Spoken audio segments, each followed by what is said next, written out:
Freeze. And we are live. Are we live? We're waiting on we are live. Where's our music? Oh my God. Oh, we're live without music. Oh my goodness. Sorry. Hi, everybody. Took us by surprise. Welcome to the Witches Movie Coven. Grab your goat, grab a drink, grab some popcorn, because witches are going to talk about witches in movies and witchy movies and television shows. I am so sorry. I'm standing here going, why don't we freeze? We haven't started yet. Oh, we have. Hi, everybody out there. I am Patti Negri. I am one of your hosts. You may know me from The Witching Hour or my TV stuff, but I am thrilled to be here and part of the Witches Movie Coven. We have our regular panelist, Miss Courtney Buckley, also Scared and Alone, Ghost Bait. We have Heather Greene, author of the book on witches in movies. We have Richard-Lael Lillard, the gentleman psychic, and slightly different today. Instead of Jason Mankey, we have a dear and wonderful friend. We have the one and only Lilith Dorsey jumping in today. Thank you, Lilith. Hello. I don't have a goat, but I have a dog. Okay, cool. All right. Well, this is great. We are thrilled to have you here. And thank you, everybody. And again, forgive that opening. That'll be in our blooper roll, I'm sure. I could have been worse. I was really ready to go worse. So anyway, let's get right into it today, and then we could do our check-ins later. I like to mix it up every day a little bit different. So this week's movie is Angel Heart. Angel Heart. Way back in the 1980s. I did not realize it was so long ago. It felt more modern to that. Not modern, not like it was a modern movie, but it felt more recent than that. So that like less 40, 50 years flew by really fast. So this is an American movie, right? So do you have any information on it from your book, Miss Heather? Well, a couple of things I'd like to say about this movie, just to put it into context of when it was released, which is key to some of the things that you see in the movie. It is a 1987 movie, which is just at the point where Hollywood was catching up with the Satanic Panic. So no surprise if you know that concept, because this movie does deal with signing a pact with Satan. It is a satanic witchcraft movie. They are linking magic and magical practices, including various forms of that, including voodoo in this case, they're paralleling them to Satanism, which was very common at this time. And that was a thing that was fearful. We've talked about the Satanic Panic a lot of times. So this is happening right at the beginning of Hollywood's reinvigoration of the witchcraft film, of the magic film. Okay, so that's what you're finding here. This is actually, and we'll get into this a little bit later, I'm sure, when Lilith starts to talk about voodoo and its representation in this film. But this is also a different and a movement forward in ways. It's a little bit more complex than the average representation of voodoo, in my experience and research. It's not perfect. There are problems, obviously, and we'll talk about that. But this is also a little bit different. They do something slightly different in terms of the complexity in dealing with that. The other piece of this is Lisa Bonet. Many of you who are around when this movie was released know that this kind of tumbled her career a lot because of her two scenes. One was the ritual scene where she is killing and where she does the blood with the chicken and all of that stuff, as well as the sex scene that's later on in the film with Mickey Rourke. So you have these two things. They definitely tumbled her career, so to speak. She was well known for her role in The Cosby Show, which was probably the most popular show at the time. And I personally loved watching that show. So I remember this very vividly when this happened. And I also remember when this movie came out and seeing it for the first time, being allowed to see it and thinking, oh my goodness, I saw the most risque film I've ever seen. Now watching it now, I'm like, oh, yeah, okay. But 1987, I was not aware of witchcraft in a functional way. I was not aware of voodoo outside of what I was told by Hollywood. I was not aware of a lot of things. And of course, movies have changed, so the context have changed. But this is a 1987 movie. This was when Witches of Eastwick came out. This is when witchcraft became demonized on a high level, especially female witches at this point in time. So that's our context. And then we can, so now I say, discuss. Okay. Well, could I just interject here and tell a little bit of the plot points for those of us at home who may not have seen the film? If that's okay, I will proceed. So the film is about this 1950s private eye who is charged with finding someone. He lives in New York, and he is charged with finding this person who's disappeared sometime during the World War II. And his employer is this mysterious person named Louis Cyphre. And so he sends him from New York down to New Orleans, where he is trying to find out where this man is, who this man is, find out all of his life. And he turns out that every time he gets close to anyone that the man that he knew, the man that he's after, anytime he gets close to someone that the man knew, they end up by dying in a horrible way. One man gets choked to death on his private bits. And that's one of the more gruesome of the deaths, but you don't actually see it. But of course, everyone dies. And then, of course, you find out that this man that he is in pursuit of, he was a crooner back during the war, and he became really famous because he had a pact with the devil himself. Mephistopheles is a lot in Brooklyn.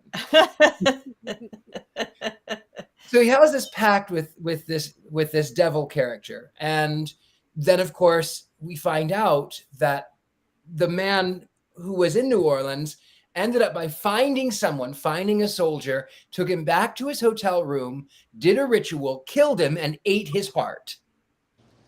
And then swapped places. He basically took on his soul, killing this other person.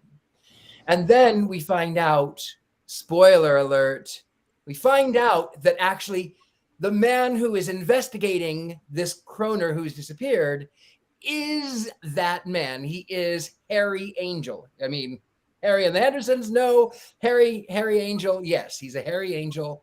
And he's and then of course in the interim, he meets the woman who was on the Cosby Show, and he has intercourse with her. And then of course we find out that she was his daughter. And if she wasn't my daughter, I might be dating her. Okay. Oh, wow. Can I interject something here which I left out, which is key to understanding? There's so much to this movie, and then I'll be quiet. There's so many details to this movie, whether you like it or not, and we can get to those points. But this is also for film junkies. This was filmed as to be a film noir. It's very much, and that is something that's so striking about the way this was filmed. The cinematography and the film aspect of this is so vitally important that that the fans and the landscape and the lighting are almost characters in and of themselves in this film, which is a very striking piece. I love film noir. It's one of my favorite, and I don't call it a genre. It's actually an infection, but that's a whole nother film geek conversation. But I love the way what film noir does to films, and he used that. The director used that in it. And it's one of the most brilliant combinations of capturing that 1940s war style, and even the private eye researching. That's all very 1940s film noir. So it's he did capture all of that. Of course, it's 1980s. It's not a film noir, although it really works with that to its advantage, I would argue. But anyway, that's another sort of, geeky piece of this. Okay, so I have to say thank you to Richard-Lael for that just compelling retelling of the movie, because I did not finish it, partially because I ran out of time. I've had a lot going on this week, but also partially because it was so painful to watch. I felt like the minute, for me at least, like the minute I heard his name was Harold Angel, I was like, okay, I think the best part of this movie for me, for the little bit that I did watch, I mean, I watched like half of it, but was the ads on Pluto. Honestly, I would have rather sat through The Witch That Came from the Sea. Again. No, absolutely not. Okay, Courtney? Here's the thing, though. Now that Richard-Lael has been talking about people eating hearts and the bits part, like maybe I should go back and watch it because I clearly didn't get there. But like, there was that part with like the lady he was talking. Like, I just couldn't follow it at all. It was, I don't know. It didn't capture me in any way until there was the lady all in her clothes walking into the ocean singing. I was like, okay, that's a vibe. Like, I like her, but. Other than that, like it was hard to follow, I thought. No, I mean, I thought it was brilliant, but that's because it's Wednesday and anything can happen on Wednesdays. Mouseketeers, anything can happen day. Yeah. Now, on the opposite of that, I really liked it. I got confused here and there because I think that's that whole style. You're just experiencing it. You haven't figured it out yet, but you don't figure it out anyway until the end is how I am. But I really liked the film noir style of it, that he was that gumshoe guy. He was all those things you saw in old movies. But then they're set in New Orleans, and they were set with, you felt the sticky, you felt the magic. I felt everything. So I know that was created by the acting and the lighting and the colors and the sets, but I stepped right into it. And I loved Robert De Niro as Louis Cyphre. He was, and I loved just the nails, and he would have the cane. And of course, as Satan, he is in the church, and the guy says, "No, I'm an atheist. I don't believe in any of this." And he goes, "Oh, really? Well, that's interesting." So I loved the fact that Louis Cyphre is sitting in this Catholic church, just taking it all in. Well, I had a speaking engagement in Baton Rouge, he said. So I thought I'd come down and check your what was it? Check your work so far. Check your status. Check whatever it was. But yeah, Robert De Niro as Louis Cyphre. The best. And I loved his nails. I'm so peanut butter and jealous because I didn't do my nails. He had definitely 80s style acrylics. He had the nails were something for sure. Yeah. 80s style acrylics without polish. I feel like I kept rolling my eyes though. Like it just well, first Harold Angel, I was like, oh my god. You know, he makes a joke about it. I'm sorry to interrupt, but he makes a joke about that because he goes in to see his employer, Louis Cyphre, and he says, "Oh God, Louis Cyphre, even your name is a dime store joke." So it's Harold Angel and Louis Cyphre. It's hilarious. It's an so Epiphany Proudfoot. Yeah, come on. She's the ultimate Epiphany in the movie. Like, you know, if he'd figured that out in the beginning, there wouldn't have been any movie. And, you know, for me, it was, I graduated in 87, stoned as hell, high as heaven. We're the class of 87. And then I went to NYU Film School. And this to me was always the movie that people would bring to me and go, this makes no sense. What's going on in this movie? And it has that noir thing going on, but it also has so many levels. I saw somebody saying, you've got to watch it lots of times, but because there's so much going on in the movie that I can see why you might get bored and turn it off. Because at times it looks like nothing is going on with the movie, or it's just nonsense, you know, like Mammy Carter's and like, what's this, you know? I mean, I think they're tropes, but they're tropes for a reason. You know what I mean? We all know that weird witchy store, and I grew up in Brooklyn, you know, everybody knows that kind of weird, freaky kind of witchiness going on. And we also, if you've been to New Orleans, you know, that kind of like dusky, dirty, you know, here we are, day-to-day living that happens down here. It's true. Oh, I'm sorry. I was going to go on.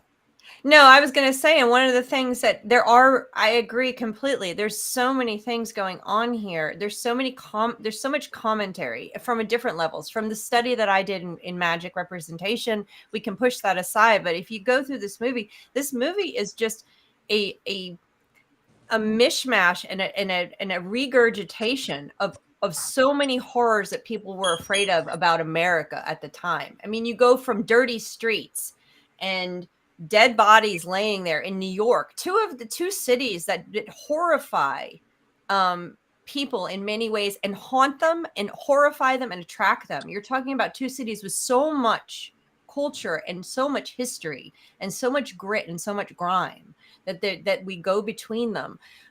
New York, of course, where you see a lot of the film noirs, and then we go to New Orleans, which has so much mystery and so much stigma, and for so many reasons. And we see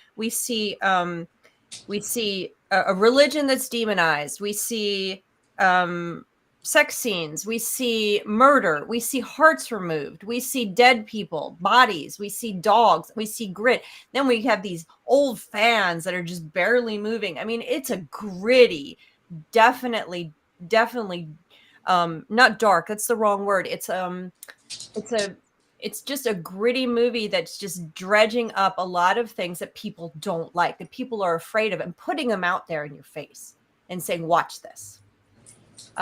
This is what you people need to deal with. You need to face. And that goes deeper. That goes into the representation of racism and race relations. It gets into religion and various religions.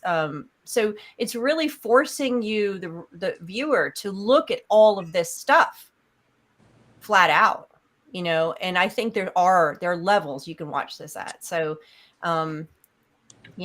I think it's a lot deeper than just a horror movie. Oh, here's a horror movie to watch. Definitely. Yeah. I never even thought of it as a horror movie. I mean, obviously it was, as what I say every week or whenever this is, I can't handle the animal scenes because I just can't. I have to close my eyes, the chicken, the goat. Other than that, I had to close his eyes. He just could not handle that. I couldn't understand why, though, that Harold Angel was afraid of chickens. I never could understand why he was afraid of chickens. I know people that are afraid of chickens. It's their feet. Their feet freak people out. Really? I don't understand it. I will touch a chicken all day, but something about their weird feet freak people out. It's like a phobia. I mean, my daughter hates chickens, but I think in the movie it was sort of representative, emblematic of voodoo, right? Like that's the joke. We do chicken right, RITE. So that people represent it as, if you have to have a voodoo ritual, you have to have chickens. And I think it was triggering for Harry Angel on some level, that he just couldn't handle it. Like every time he would get close enough to something that reminded him of his past, he would just sort of, he'd black out and stuff would happen, so he just couldn't hang on. That makes sense. But also, just freshly moved to New Orleans, coming from New York and coming from Los Angeles, there are chickens that roam around my neighborhood with no homes. They just roam around. And I said to the movers, I said, why are there chickens here? And he said, it's New Orleans. That's why. And I went, but there's chickens. Just every morning I hear the rooster crowing, and I'm sort of taken aback because here I am in this metropolitan area and there are chickens. Really? I have chickens under the house. There's a chicken in the post office. My neighbor tried to kill it with a cleaver. And then he thought, okay, this is not a good look. A black man running through the streets with a cleaver. So he went back in the house. But they're all over. You're right. They're all over New Orleans. Yeah. It's chicken Richard-Lael, I love you so much, and I can't wait to come visit you. But also, now that I know about the chickens, I'm going to have to come to see the chickens. Amazing. They're beautiful. There's some red ones out here, and there were a couple of roosters which you would think that they would not get along, but they're just out crowing at the morning sun and doing their, what is it called, their sort of scratch and peck and what is that? I don't know. I'm not up on chicken terminology. I mean, terminology maybe, but not chicken. Could chickens survive in an urban setting by themselves without being fed chicken feed? I mean, oh yeah, they just eat bugs and whatever that else is around here all the time. I mean, there's too many roosters, right? Like, because they don't taste as good as the hens. So lots of times people in town will just let them go. Oh. My new goal in life, my new top bucket list item is to see the chicken at the post office. Okay. I live right near the post office. Come visit. You're getting a visitor, Lilith. On my way. On my way. Yeah. So one thing that I'm curious about, and I think, one thing, we talk about here often is, the magic in the movie itself, and how authentic it is. Now, in this case, and one of the reasons I don't spend a lot of time on Angel Heart and a lot of other movies, and I deal with othering in movies, but I don't deal with specifically getting into voodoo because I'm not a voodoo practitioner. So I can't name out whether I can name out various witchcraft practices, and I can get close, but I'm not a voodoo practitioner. And I specify this in the introduction of my book on that sensitivity. So the curious thing for me here, and Lilith, who I don't know if we said earlier, is actually a voodoo priestess and has been practicing. And she can tell us, and I'm asking this specifically about this movie because I know the witchcraft movies of the 80s do not get anywhere near witchcraft practice that I know of, because it is primarily used as a link to Satanism, as a demonization of magic, and as a way to oppress women. So I would like to know how close they got with, we only really see one ritual, and she does talk about it as a religion, which is a step forward from the 70s and 60s and 50s. But how close did she get? Did they do anything accurate? No, it's horrible. I figured. It's just as horrible as everything else made at that time. But I think that the sexualization is one of the things that really bothers me, because, all the African traditional religions, sex is as separate from religion as it could possibly be. Like, you would never go have a highly sexualized ritual like she had in that, which, was the scandalizing thing of her career, because, and that's just one of those reasons. It's just not respectful. That's something that's kept personal. There's cleansing rites that have to be done before you can go and step into ritual if you have been sexual, either with yourself or others, so like that, I think putting that in there was really crappy. There's a lot of hoodoo things that are in there that I recognize, like I said, going to the hoodoo store to get this, that, or the other thing, that's perfectly a normal thing. But I think that would be similar to a lot of witches' experience, oh, okay, we went to go get, bat's wing or something, which is really a root of some other thing that we're using, like that kind of a thing. So that's normal. But I don't think there's anything realistic in there. Yes, animal sacrifice is part of it. But the thing that always gets left out is that normally it's eaten. It's used to cleanse the community. It's, even if it's not eaten by the practitioners, usually it's cooked and then donated to charity or something like that. So this whole kind of sensationalized, sacrifice and sex, none of that is accurate. And the devil itself, like we don't have a Christian devil really in our religion at all. So that whole thing is messy. But I will say this, when I started in the religion, people would ask my priest, "Oh, is this like Angel Heart?" He would go, "Yes, it's 100% like that." Stay away. I would be like, what? Like, he was great. He would just love to mess with people all the time. So, yeah.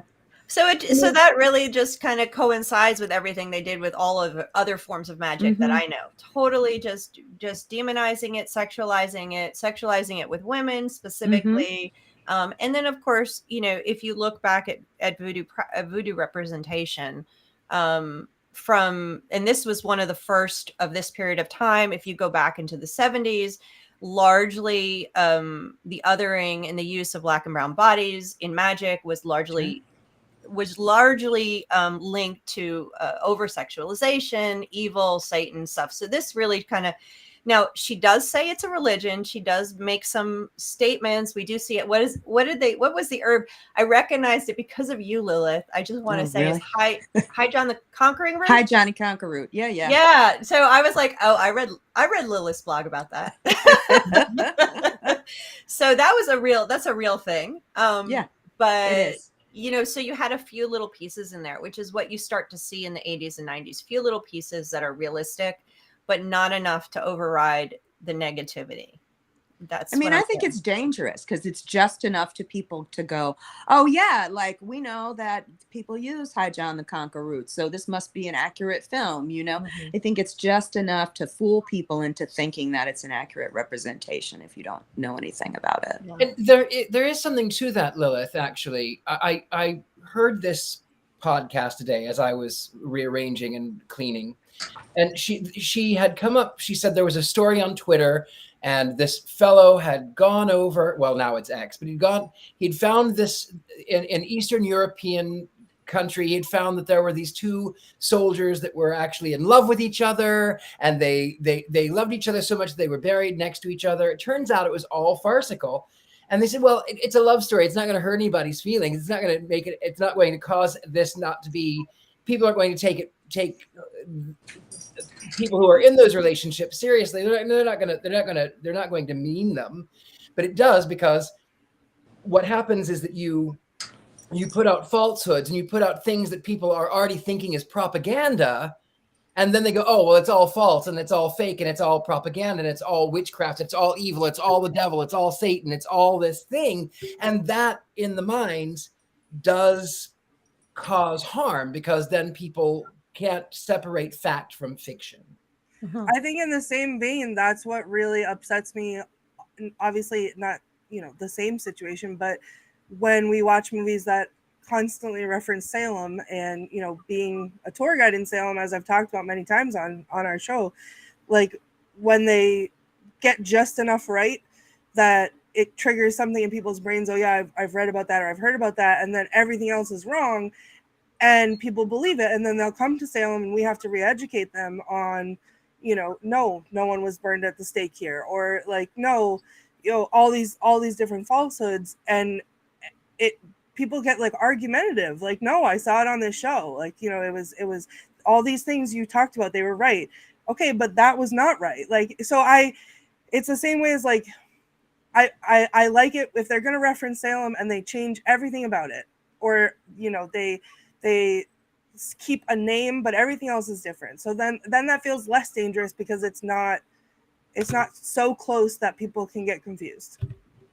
Well, we talk about magic, and if you watch like Harry Potter, or you watch The Wizard of Oz, nobody's going, oh, that's real, that's scary, Harry Potter, okay, that's there was an issue with Harry Potter, but that's another story.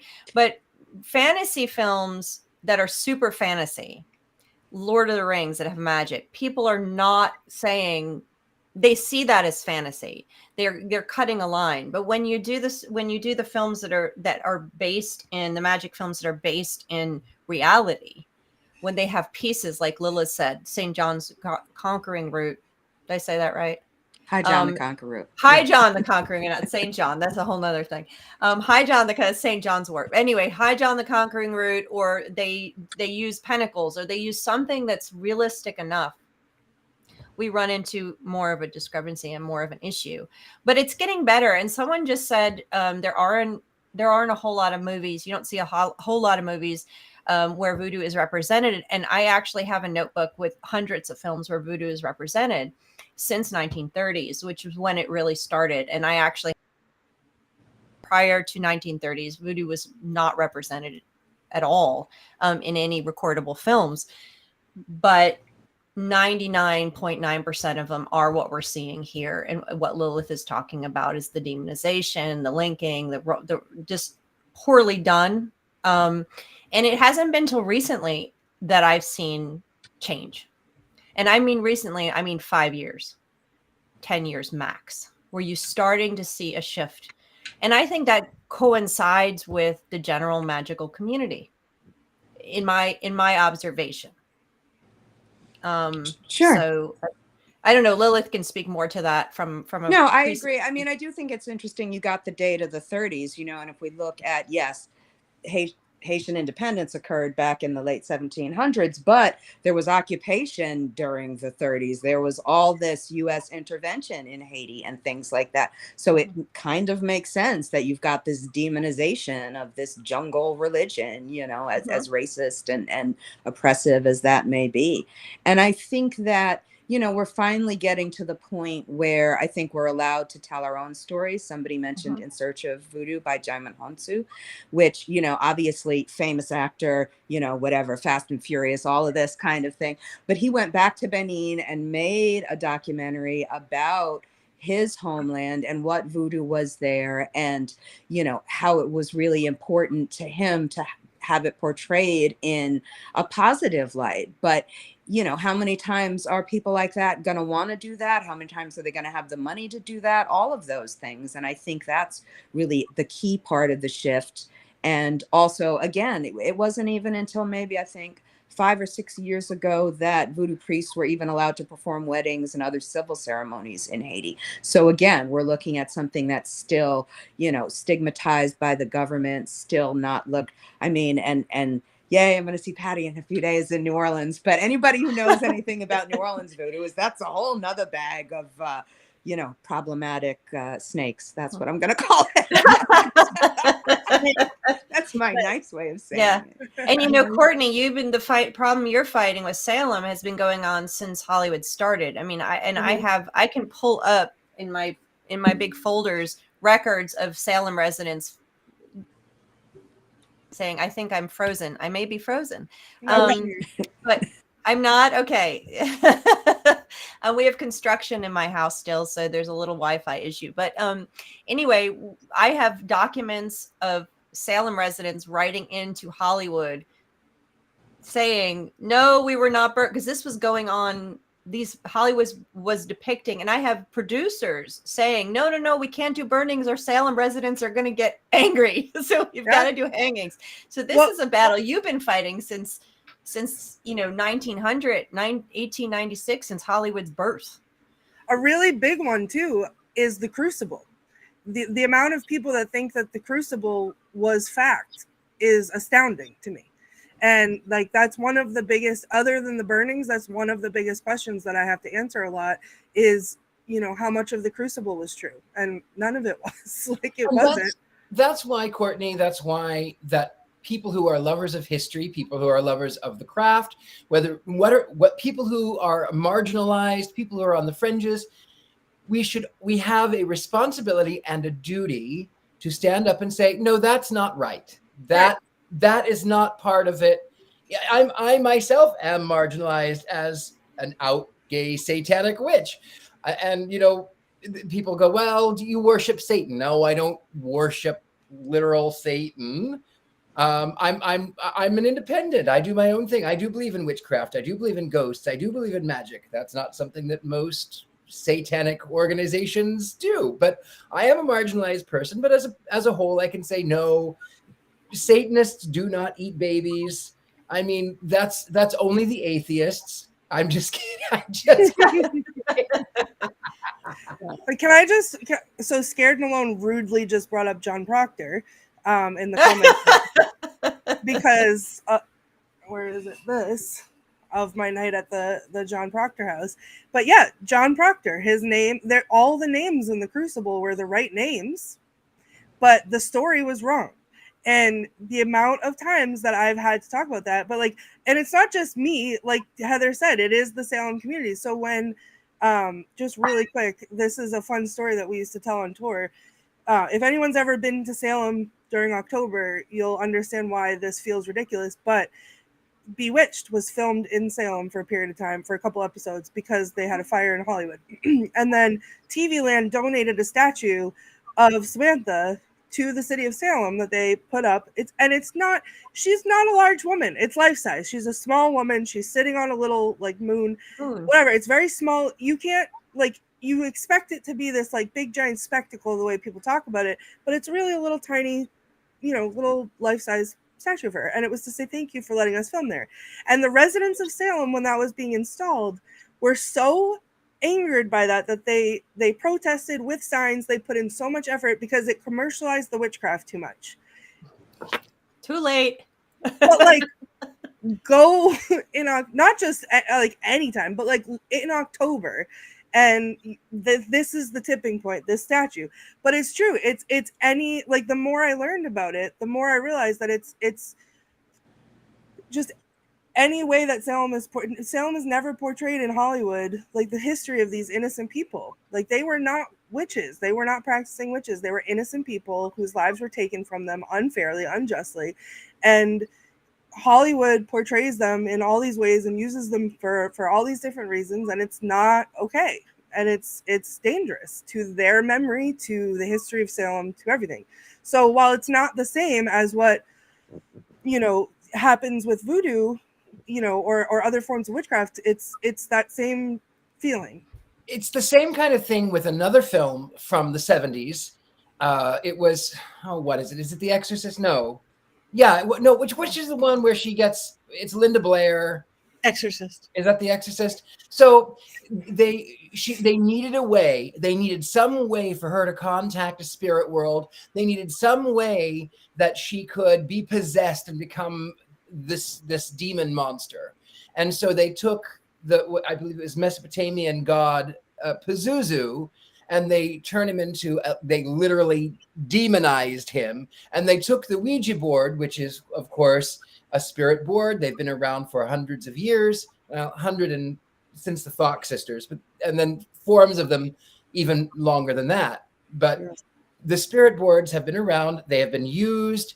And by the 70s, they were seen as kind of cheesy and jokey. But to this day, people will come in. I use the Ouija board, and they'll go, "Oh, I don't want to touch it because it has evil. It's demons. It's got evil in it." And I go, "No, it's not evil. It's anything can be misused. It's not evil. It's just communication. Whether you're using a spirit box or whether you're using a pendulum, whatever your tool that you're using, it's just a tool.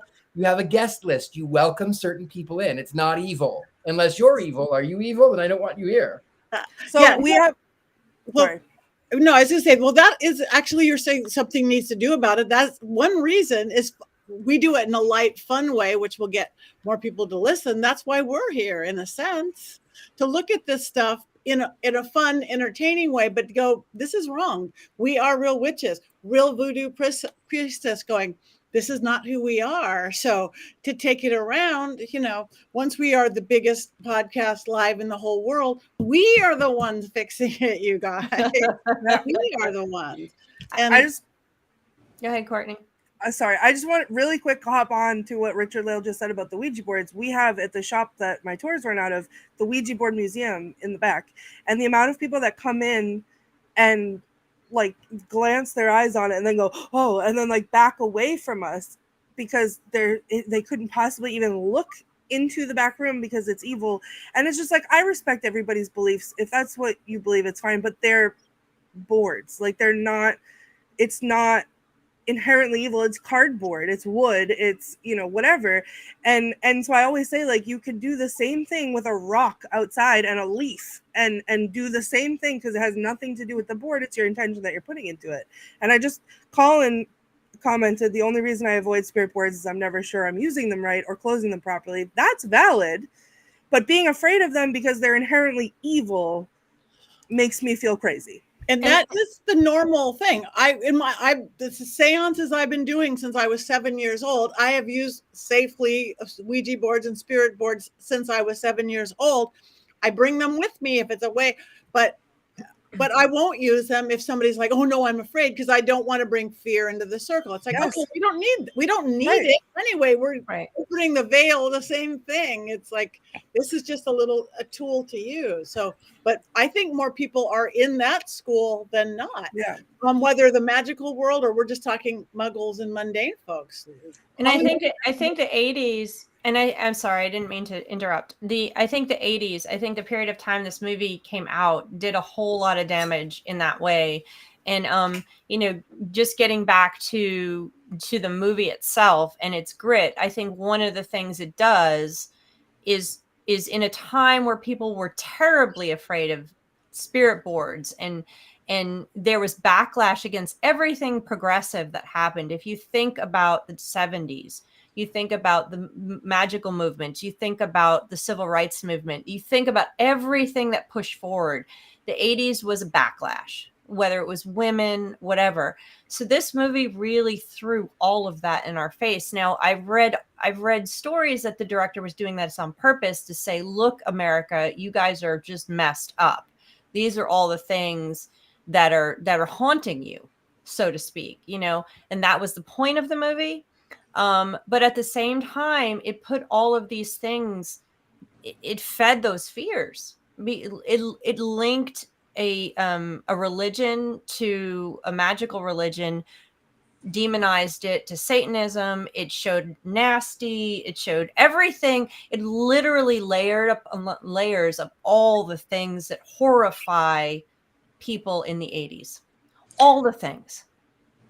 Yeah, and we didn't have a really a response. I mean, I took a workshop with one of the famous Babalawos, John Mason, and it was about whether or not we still need to keep the African traditional religions, voodoo and everything, in the basement. And he just kept saying that the reason it's in the basement is because that's where it was safe, you know, and he's in his 70s now, you know, and a lot of the younger generation were like, no, we can come out and do it. And he was just like, are you sure it's still safe? You know, and honestly, I'm not sure it's still safe. You know, I look at witches, and they were very blessed to have people like Phyllis Curott and the Witches Anti-Defamation League and other people speak out against this.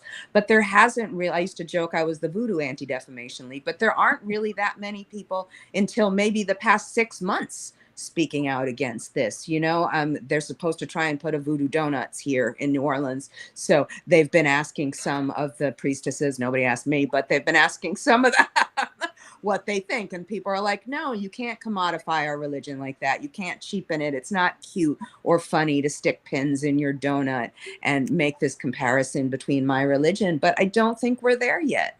You know, I watch the Food Network, and there's voodoo dolls and other ridiculous voodoo symbols on the Halloween episode, you know, and it's just disrespectful to me. And I think that the movie, it's as beautiful as it is and as interesting as it is, what it's doing is demonizing not just the religion, it's demonizing women, it's demonizing specifically young women, which is really troublesome to me. You know what I mean? Like you said, that we were used to looking at her as Denise Huxtable, and now she's got her clothes off and she's rubbing chicken blood on her. She says she's 17.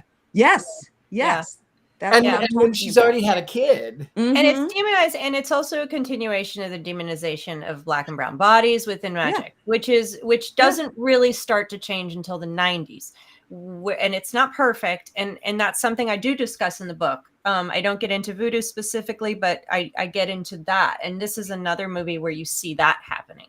And it follows through a very nice storyline from the 70s. There was a blip from the 70s to the 80s where this happens, where it disappears, but then it starts happening again in the 80s, in the late 80s, when magic starts to come and they start demonizing women. They start the backlash using magic. You start to reinvigorate this use of brown and black bodies as a way of indicating evil. And that's what you're seeing here again. As good and as deep and as rich as this movie is, this is one of the problems with it. And, you know, again, 1987. So we're looking now it's 2023. I don't know what all the new, we know that which is a little bit getting better, the wee bit. Is it getting better for voodoo yet? Or is that like next down the line? Are they getting any more other than one documentary some guy made? Yeah, right. I mean, I think it's still a big taboo subject. I think treating it responsibly and respectfully still is unheard of in Hollywood anyway, although who knows what that's going to hell in a handbasket anyway. But they're all on strike. Yeah, no, but I know. You know, who knows what's going to happen? I think with that.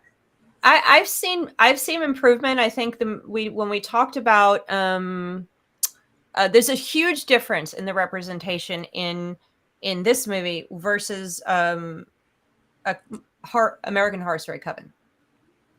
Yes, there's a huge difference in the representation. It's not exact, but there's a difference. Is it? I mean, Lilith, you can speak to the specifics, obviously, that I can't. But there's yeah, a change. I mean, I still think there's this sort of Papa Legba equating the devil and evil, and even Marie Laveau. You know, again, it's just enough to, oh yes, why she's a hairdresser or whatever. Oh yeah, that's true. The whole thing is true. I think it's still just enough to hang on. It's not. They threw in other horrors, so it's not like that was the only horror we're looking at. But I don't think it's a lot better. I really don't. Yeah, really. I don't. Yeah, no. That's unfortunate. I thought that there was a improvement there. We'll have to have a chat before I start writing about this clearly. And this is the exact reason why I don't go into this in my book, because there's aspects of it I don't know without deep conversations with Lilith Dorsey. I will say though, as a Satanist myself, I really, really, really, really, really, really loved Robert De Niro as Louis Cyphre. Every time he was on screen, I was entertained and I laughed and I was rooting for the devil. But of course, that's easy for me to do because that's what I do. Even though it is, I would love for people to be able to separate the devil from the Christian religion, because as a whole, he's just a great, funny character. And even predating, one of my favorite things is the Egyptian god Bes.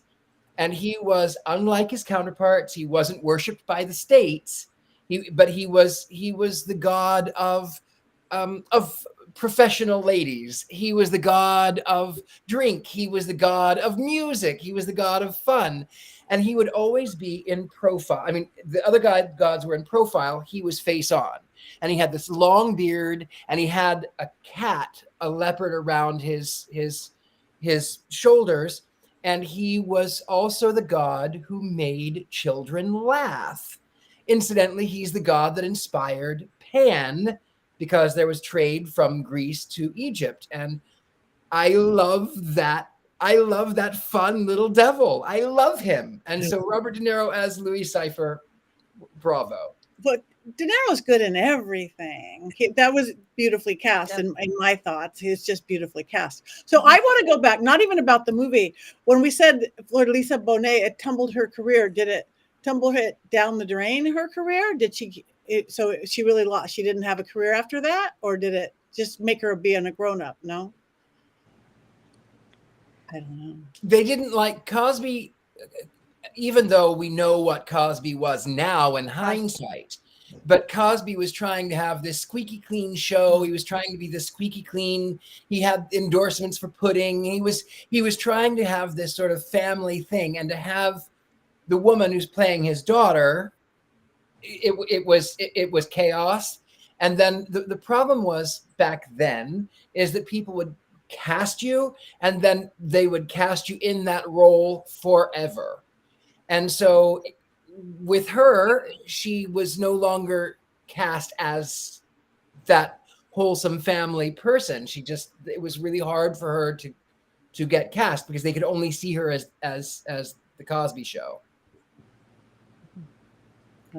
Yeah, and I think that he did move her to another show, A Different World, and that didn't A Different World. Yeah, mm-hmm. and I believe she did some other things that eventually he fired her, and that was the end of it. And so that was the end of her Cosby reign. Wasn't she expecting a child? And he said yes, but but Claire Huxtable is not pregnant. So you're not pregnant. And then he fired her for that. Wow. Yeah. Imagine the audacity of that man. No. Sorry. Oh my. All right. Well, we're going on time, and we haven't even done check-ins or let everybody know who Lilith is yet. So what we do now is we need to talk to Lilith. Oh yeah. Do you want to say anything, your thoughts about the film before we go into one's up, one's down? No, that's fine. I think I got it all out. I do love the movie, but it's really problematic from a voodoo standpoint. A lot of the movies we watch are. I think That's why we're here. That's why we're here. Okay, so everybody, and you guys in our studio audience, we want your vote. Wands up, wands down for Angel Heart. Looks like I don't have a wand. I can't find my wand. Oh, thumbs up. That'll All work. right, that's good. Wait. Wands can be. Oh, there we go. Hey, That's awesome. down. What's up? We got fire in those wands. Of course we do. I've got wands down, wands up, wands neutral. It's pretty big. Wands up, mostly for Louis Cyphre. Okay, so we're leaning towards wands up, but there is a little bit of mix and a little bit of neutral. Wands down. Yeah, it's a little bit of both on this one. But again, I'm looking at the movie, not as, and I got involved in the color, in the heat, in the all that, except for the animal part. So, all right, we don't know what we're gonna do next week. I don't even know if I'm going to be here, but everybody else will be here. So we'll just have to announce that midway. But while we have a few minutes left, why doesn't everybody check in and say what's going on? Let's start with our beautiful guest, Lilith Dorsey. Why don't you tell everybody just a wee bit about you and anything you have coming up that people can know about and where they can find you? Oh, all right. Well, I'm a voodoo priestess. I'm an author. I'm a filmmaker. I'm a choreographer. I do lots of different things. I'm from Brooklyn. Now I live in New Orleans, and I got lots of stuff coming up. I'm going to be with Patti this weekend at Hex Fest, and then the weekend after I'm going to be in Connecticut at Harvest Gathering, and then my friends in New York can see me. I'm going to be back at an NYU documentary reunion. I'm so excited, and I have a new book coming out, but I'm not going to talk about that. But I love you, Heather. Thank you. Well, listen, her first book, I worked with her on this one. It's brilliant. Water Magic, The Elements of Witchcraft. It was the first one in a series, all about using water and magic. Brilliant. I'm going to be smashing the order button on that one. Thank you. All right, Courtney. That's me. Okay, guys, I have some things to discuss. First of all, real quick, I went on I have a mystery control haul, as you know I always do. Check out the new hat. My other hat was like a year old and disgusting, and this is a brand new fresh hat that you can get on mysterycontrol.com. And then Patti, we know that I have some other ones, but I got a new. Hold it the right way. No way. Power panties. I like the boxer briefs because they're comfy, and I can wear them to bed as like bed shorts. But there's like the dragon energy, like the F around and find out energy. Need it. So these, just holding them in my hand, I'm like, come at me. Like, I everywhere. There's that. But now, guys, I have a big reveal for you. As we all know, Not a Doll has been not a friend for me.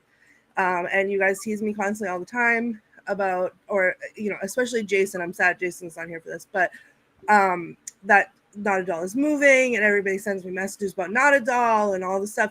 So I thought if Not a Doll is going to be lonely, I'm not going to be its friend. So I got it a family.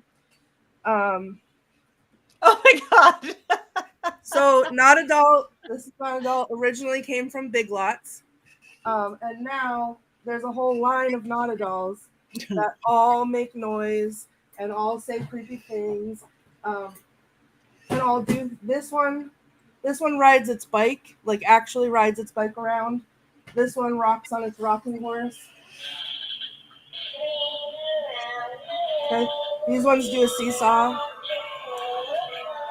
This one is the most horrifying thing I've ever seen in my life. It swings. I don't know where the button is. Okay. You're officially a doll collector. No, these are Halloween decorations. Patty? Watch what this is. Doll collector, right, Patty? Oh my God, She's a doll collector. She's a Watch doll what she does. collector. Doll collector. Hold on. When I was a kid, my brother used to have action figures, and I would say to him, he would laugh at me for I would play with Barbies because I wanted to dress them, and so my brother would say, no, I'm not playing with dolls. They're action figures. And I said, I had to look up the definition of a doll, and it is anything that looks like a human in miniature form is a doll. I was not listening to anything you said. Thank you. This is not a doll's. She's showing her dolls. This is not a doll's sister because they're the same. This is the boy version and this is the girl version. So this is where it started. And then because as everyone who watches me knows, I have impulse control issues, all the rest came along. So this one does the same. Look, they're like twins. But they are all battery operated Halloween decorations. So nobody can have anything to say about it. You notice that she's pulling the head off of her teddy bear. I know. I love that. They both do that. This one is my favorite. Look how cute this one is. Watch what he does. Don't say that aloud in front of Not a Doll. He plays peekaboo. I'm gonna be honest. This one freaks me out a little bit. I kind of regret this one. Because I don't know where its button is. Hold on. Oh God. Oh, there we go. Why do you feel so scared? All I wanted to do was play with you. I don't want to stand. I don't like this one. Play with me. I'm so lonely. But I like the peekaboo one. So, Well, congratulations on all your new dolls. yeah, it's like a whole family. It is a family. It's a doll collection. No, it's a Halloween decoration collection. It's from the Halloween collection at Big Lots. That's where I got them. If you would like to purchase your own Not a Doll, Big Lots. Okay. That's where I got them. I'm going with Big Lots. After Courtney's dolls. Okay, Richard-Lael, you want to check it? Well, I am easily found. I'm anywhere gentlemen psychics are sold. TheGentlemanPsychic.com, Facebook, Instagram, all of the YouTubes. Also, I will be in Atlanta on the 2nd for the Debauchery Ball. Also, I'll be doing Scared and Alone whenever it comes back. I'm here in New Orleans. I'll be doing readings here also in my house. And also I will be at, what is it called? Apothecary. I'll be doing readings there. And if you would like to buy a devil pillow of me with my face on it, Courtney has hers right there. You can go and use code Richard-Lael, and it'll give you, I can't remember what the discount is, but there is another perfect casting as the devil. Thank you. All right, Heather. Well, I am not going to be doing any traveling until the end of October when I head back up to Minneapolis for more fun at Llewellyn, where I work as I am an editor at Llewellyn. Between now and then, I'll be hanging around, hopefully seeing Richard-Lael when he's in Atlanta. And other than that, I am doing, you can see my articles, go to my website. I do couple articles a month on occult topics covering witchcraft and all kind of things in that realm, and working with my great authors, of which Lilith just dropped a little bit about. In fact, I get to read her next book next week, so to see how she's doing, we'll get to announce that soon enough. And all my other wonderful authors, so I get to do that. That's like a dream come true job, so I love that. And you can see, if you go to my Facebook and socials, you can see the books I'm working on when they come out, as they come out. And I've got some really great titles coming out this fall, so watch for that, because y'all going to want to buy all of them. Yeah, thank you. All right. Thank you, Heather. So you're going to see us everywhere. I am actually going to be at Hex Fest with Lilith this upcoming weekend. Then I'm heading off to, oh, wow, what happened? Are you still, something happened. It's doing it. We're here. Okay, my whole screen went away. All right, I'm going to be at Hex Fest. Then I'm headed down way up Michigan. I'm going to be at Michigan Paracon. 3 events in September. I've got a little witchy weekend in Albuquerque, and now I've got this thing at the Baraboo Inn in Wisconsin. And then I am heading to Massachusetts for Mass Paracon. And then it gets crazy in October. But you can find everything at pattinegri.com. Like us all, follow us all, because that makes a difference. On all our social medias, we are all there. Tell us what you like. Tell us what movies you want to see. We want your opinion. We want your votes on that. So other than that, we are about to the end of everything. And we have one more thing to do. Oh, we should talk about before we we have the podcast. podcast. Oh, the podcast. Oh, and it's not a good. This is the podcast edition of this now. This has only been on YouTube, and then we do it. Now we're a grown-up podcast. Everywhere you see podcasts, you can start seeing this, which is Movie Coven podcast edition. So if you miss any episodes, we're going to start putting them. There's a few there now, and we are honored. Our producer Rob is there. So check it out everywhere that you like podcasts. Check out mine, Witching Hour. Check out everybody. We all have YouTube. So come play with us. And let's let people know what about witches and voodoo and all these magical arts that Hollywood gets wrong. And maybe we're loud enough, they'll get it right one day. Let's hope. Let's hope. And on that note, 1, 2, 3.